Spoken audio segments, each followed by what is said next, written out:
మన ముందుకు వస్తున్న వారు doctor Dikshit Parasaram. He has MA in linguistics, MA in Sanskrit and PhD in Sanskrit. మన వేద టెంపుల్లో he is the head priest. So ఆయన మన ముందరికి ఈ చక్కటి పంచాంగ శ్రవణం వినిపించి మన రాశి ఫలాలు మన జాతకాలు ఎలా ఉన్నాయో చెప్తారు. వెళ్దాం. అందరికీ ముందుగా ఉగాది శుభాకాంక్షలు. ఈ కొత్త సంవత్సరంలో మన వాళ్ళకు దూరంగా ఈ సియాటిల్ ప్రదేశంలో స్థిరపడ్డ తెలుగు వారందరికీ కూడా విజయ పరంపరలు కలగాలని భగవంతుడు ప్రార్థిస్తూ కోరుకుంటూ ఈనాటి మీరు అనుభవించబోయేటువంటి ఆనందానికి ముందుగా కాస్త ఉగాది పత్ర దుర్గాప్రసాద్ గారు చెప్పినట్టుగా కాస్త వేపకు షడ్రసాలు కూడా ఉంటాయేమో చూద్దాం. ఎన్ని రసాలు ఉంటాయో ఇందులో, ఎవరెవరికి ఎన్ని రసాలు వడ్డించారో మన పంచాంగకర్తలు ఈ సంవత్సరం. శ్రీకళ్యాణ గుణాకరం విపుహరం దుస్వప్న దోషాపహం గంగా స్నాన విశేష పుణ్యబలదం గోదాన తుల్యం గుణాం. ఈ సంవత్సర ప్రారంభం రోజున పంచాంగ శ్రవణం చేయటం వల్ల, అంటే పంచాంగం వినటం వల్ల శ్రీకళ్యాణ గుణాకరం అన్ని రకాలైనటువంటి శుభఫలాలు చేకూరుతాయని, రిపుహరం మనలో ఉన్నటువంటి అరిషడ్వర్గాల కామక్రోధ లోభమోహ మదమాత్సర్యాలు పోతాయని, అలాగే గంగా స్నాన విశేష పుణ్యఫలం, గంగా స్నానం చేసినంతటి పుణ్యం కలుగుతుందని, గోదాన తుల్యం రుణాం గోదాన ఫలితం కలుగుతుందని, అలాగే నానాకర్మ సాధనం మనం చేయబోయేటువంటి అన్ని రకాలైనటువంటి కర్మలు, అన్ని రకాలైనటువంటి పండగలు కానీ, అలాగే ఉత్సవాలు కానీ, వీటన్నిటికీ కూడా సుసాధనం ఈ పంచాంగం ఉపయోగపడుతూ మనందరికీ కూడా ఒక మంచి విశేషాన్ని ప్రబోధిస్తుందని చెప్పి ఆశిస్తూ, ఈ సంవత్సరం విజయనామ సంవత్సరం. పేరులో విజయం ఉంది. నందన నుంచి విజయకు వెళుతూ ఈ విజయనామ సంవత్సరంలో మనకి ఎంతటి విజయం చేకూరుస్తుందో చూద్దాం. పంచాంగం తీసుకొచ్చాను నేను. అయితే మనకి ఈ సంవత్సరం వాట్స్ మ్యాగజైన్లోనే పంచాంగం వేశారు, మీరందరూ చదవచ్చును. అయితే వాళ్ళ శ్రవణం పుణ్యంగా విశేషం కాబట్టి పంచాంగం వినటం, ఇందులో నుంచే రాశి ఫలితాలు మీకు వినిపిస్తాను. అనవసరంగా ఎక్కువ టైం తీసుకోకుండా మీ సమయం ఈ 12 రాశుల వారికి కూడా ఫలితాలు ఒకసారి చదివి వినిపిస్తాను.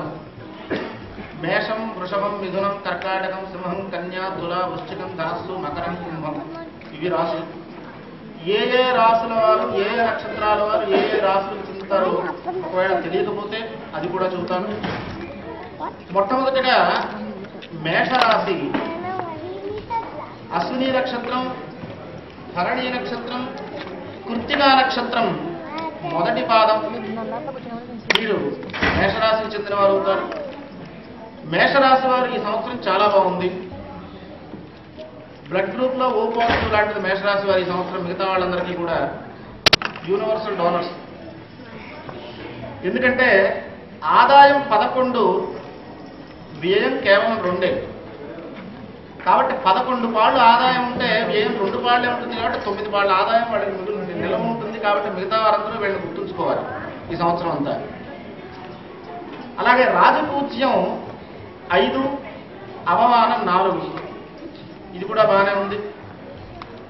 ఈ సంవత్సరం అంతా కూడా ఈ రాశి స్త్రీ పురుషులందరికీ కూడా చాలా యోగ్యంగా ఉంటుందని పంచాంగకర్తలు నిర్ణయించారు. అలాగే గురుబలం వల్ల బృహస్పతి ఈ మేషరాశి వారికి చాలా అనుకూలంగా ఉన్నారు ఈ సంవత్సరం.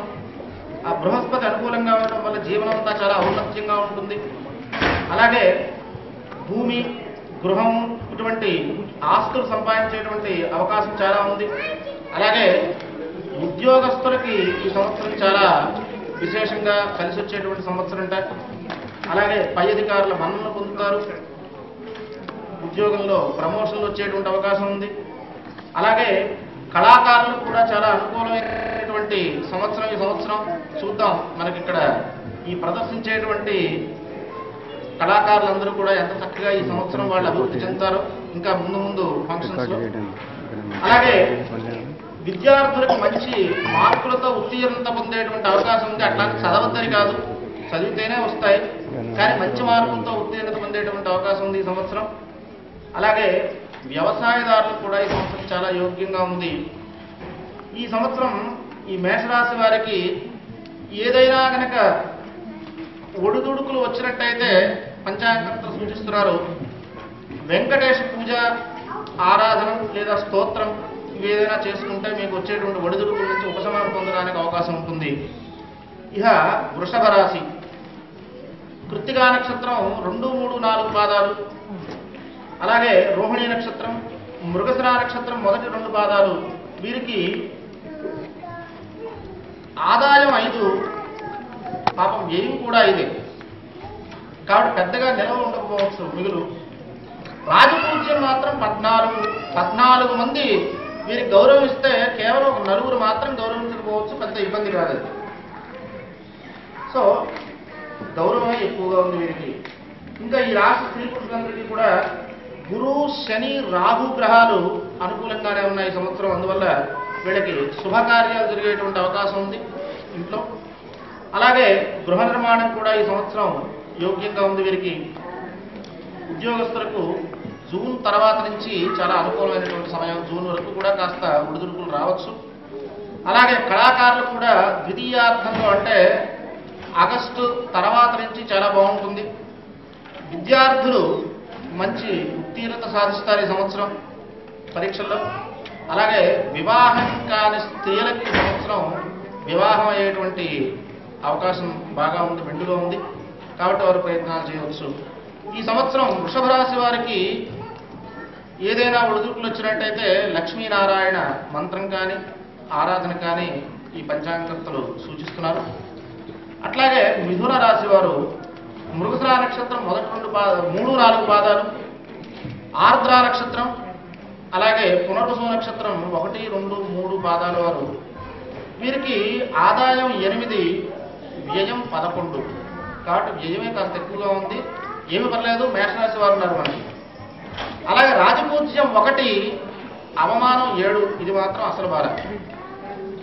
1:7, ఒకరు గౌరవిస్తే 7గురు గౌరవించకపోవచ్చు, కాబట్టి కాస్త జాగ్రత్తగా ఉండటం చాలా అవసరం.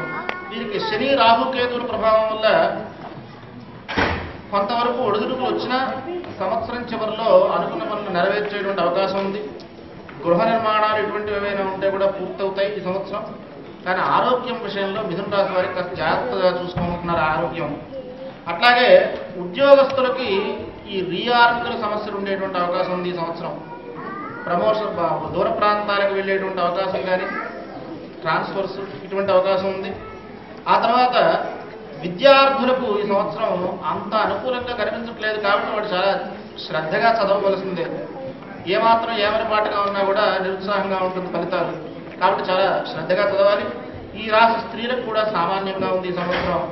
ఈ మిథున రాశి వారికి దత్తాత్రేయ పూజ కానీ మంత్రపఠనం కానీ ఆరాధన కానీ స్తోత్రం కానీ చేయడం మంచిదని చెప్పి పంచాంగంతో సూచిస్తున్నారు ఇక్కడ.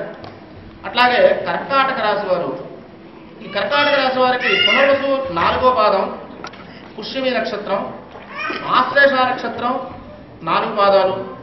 వీరికి ఆదాయం 2, పాపం నిజంగా మనం జారిపడవలసినటువంటిదే. ఆదాయం 2, వ్యయం 11. ఈ కర్కాటక రాశి వారికి అంటే ₹2 వస్తే ₹11 ఖర్చు అవుతుంది. అలాగే రాజపూజ్యం 4, అవమానం 7. ఏమీ పర్లేదు, మనకి మేషరాశి వారు ఉన్నారు, ఇందా చెప్పారు కదా, వారికి 11 ఆదాయం, వ్యయం 2, కాబట్టి వారి దగ్గర చాలా నిలవ ఉంటుంది ఈ సంవత్సరం. ఈ కర్కాటక రాశి వారికి ఈ సంవత్సరం అంతా అర్ధాష్టమ శని, అంటే శని జన్మరాశి నుంచి 4వ స్థానంలో ఉన్నాడు. కాబట్టి అర్ధాష్టమ శని 4వ స్థానంలో లేదా 8వ స్థానంలో శని ఉన్నట్లయితే ఆరోగ్యపరమైనటువంటి ఇబ్బందులు బాగా ఉంటాయని చెప్పి జ్యోతిష్ శాస్త్రం చెబుతోంది. కాబట్టి ఆరోగ్యంతో చాలా జాగ్రత్తగా ఉండాలి వీరు. అలాగే ఎంత ఆదాయం వచ్చినా వ్యయం బాగా అవుతూ ఉంటుంది. ఈ భూములు, ఇళ్ళు కొనటం, కట్టడం ఇటువంటివి కూడా జరుగుతాయి, దానివల్ల కూడా చాలా వరకు ఖర్చు అవుతుంది. అలాగే ఉద్యోగం కోసం ఎదురు చూస్తూ ఉన్నటువంటి వారికి ఈ సంవత్సరం చాలా అంత గొప్పగా లేదు, నిరుత్సాహకరంగానే ఉండొచ్చు. అలాగే విద్యార్థులకు కూడా చాలా గడ్డుగా ఉంది ఈ సంవత్సరం. ఉత్తీర్ణత కాస్త కష్టంగా ఉంటుంది మీరు కనుక జాగ్రత్తగా చదవకపోయినట్టయితే. అట్లాగే ఈ సంవత్సరం వ్యవసాయదారులకు కూడా కాస్త ఇబ్బందిగానే ఉంటుందని చూస్తున్నారు. కాబట్టి కర్కాటక రాశి వారికి రుద్రాభిషేకం లేదు శివస్తోత్ర పారాయణ ఇటువంటివి చేసినట్టయితే ఏదైనా ఒడుగుడుకులు ఉంటే కొంతవరకు ఉపశమనం పొందవచ్చని చెప్పి పంచాంగకర్తల నిర్ణయం. అలాగే సింహరాశి వారికి ఈ సంవత్సరం ఆదాయం 5, వ్యయం 5, రాజపూజ్యం 7, అవమానం 7. అట్లాగే ఈ సంవత్సరం సింహరాశి వారికి స్త్రీ పురుషులందరికీ కూడా గురువు, శని, రాహు ఈ 3 గ్రహాలు కాస్త అనుకూలంగా ఉన్నారు. అందువల్ల తలచిన పనులన్నీ కూడా దొరుకుతాయి, అనుకున్న పనులన్నీ సాధిస్తారు. అట్లాగే కుటుంబాల్లో శుభకార్యాలు జరిగేటువంటి అవకాశం ఉంది ఈ సంవత్సరం. ఉద్యోగస్తులు కూడా అనుకూలమైనటువంటి సమయం. అలాగే నిరుద్యోగులకి ఈ సంవత్సరం ఉద్యోగం కోసం ఎవరైనా ఎదురు చూస్తూ ఉన్నట్టయితే ఈ సంవత్సరం తప్పకుండా ఉద్యోగం వచ్చే అవకాశం ఉంది అని చెప్పి రేపు పొద్దున రాకపోతే మమ్మల్ని సూచ్ చేయకండి. పంచాంగకర్తలు చూస్తున్నారు అవకాశం వచ్చే అవకాశం ఉంది, ఉద్యోగం వచ్చే అవకాశం, కాబట్టి మీరు ప్రయత్నాలు చేయవచ్చు. అట్లాగే విద్యార్థులకు కూడా చాలా అనుకూలమైనటువంటి సమయం ఈ సంవత్సరం. అలాగే ఈ సంవత్సరం వివాహం కోసం ఎదురు చూసేటువంటి ఆడవారికి వివాహం జరుగుతుంది ఈ సంవత్సరం, కాబట్టి వారు ప్రయత్నాలు చేయవచ్చుట. అలాగే సుదర్శన మంత్రం కానీ, స్తోత్రం కానీ, ఆరాధన కానీ ఈ సంవత్సరం వీరికి ఉపశమనాన్ని కలిగించేటువంటి సాధనం అని చెప్పి పంచాంగకర్తల నిర్ణయం ఇక్కడ. అలాగే కన్యారాశి వారు, ఈ కన్యా